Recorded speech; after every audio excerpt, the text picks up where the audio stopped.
Now imagine that you're giving a JavaScript interview, maybe interviewing for some front-end role, and the interview asks you to describe what a closure is. Now you're sitting there all sweaty and nervous, not knowing how to answer it. But fret not, because after watching this video, you'll have a clear idea of how to answer this question.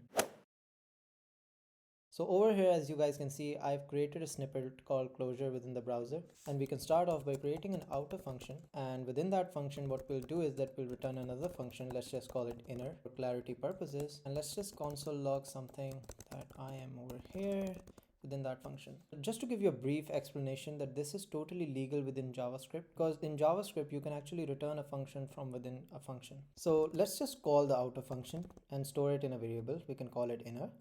And let's just call outer. So what will happen over here is then when outer is being called, it will go and execute the function, and at line number 2 it will return the inner function, which is going to be then stored within this variable. So we can just call inner just to confirm that. And when we run the script, we can see that it prints I'm over here. Now to give you guys a clear definition of what a closure is, let's just create a variable called counter, set it to 0. And within over here, we can just console log that counter. And to make things more interesting, we can have another counter variable within the global context. So now if I ask you that when I call this inner function and when it's gonna log the counter, which counter do you think will it log? Will it log 0 or will it log 100? Let's find out for ourselves. So it logs 0. For a lot of people, this is pretty mind-boggling, because what they would argue is that inner is actually being called in the global context. So in the global context, the counter is 0. So how is it able to remember and access this value of 0? So we can actually find that out pretty easily by setting a breakpoint at inner and just running the script again. So we can see we have the script, we have the counter at 100. We have this inner variable which stores a function, and it has scope. Within the scope, we can see we have a closure object and it has a counter of 0. Now, what is it doing over here?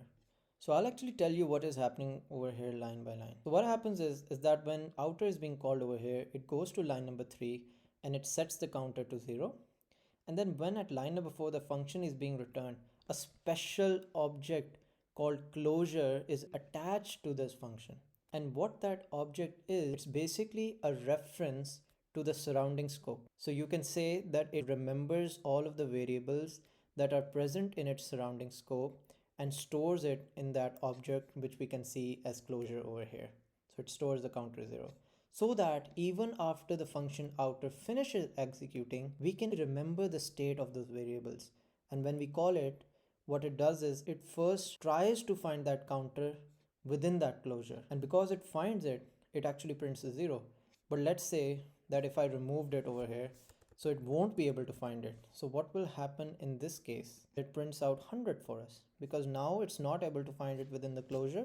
So it goes finding it even within the outer scope, which is the global scope. So it then prints 100 for us. So closures are pretty interesting, and it can have pretty interesting functionalities, such as we can actually use it to store some kind of state.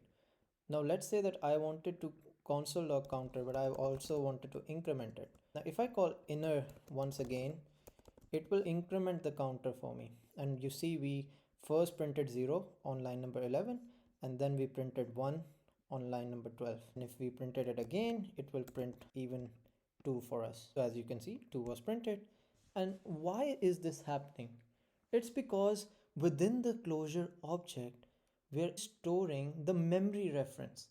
So when I'm doing counter plus plus, it's changing that value within that reference, so that next time we actually try to access it from the closure, it has the updated value. Closures are very, very useful for storing some kind of state. It has meaningful use in data hiding. So for example, now my counter, this counter, which is set to 0 initially, is not accessible from outside. I cannot change it from the outside or the global context. So this is a pretty useful thing. So that is pretty much it from closures and about closures. And using this knowledge, you should be able to explain to the interviewer what a closure really is. And you can also give an example to show it.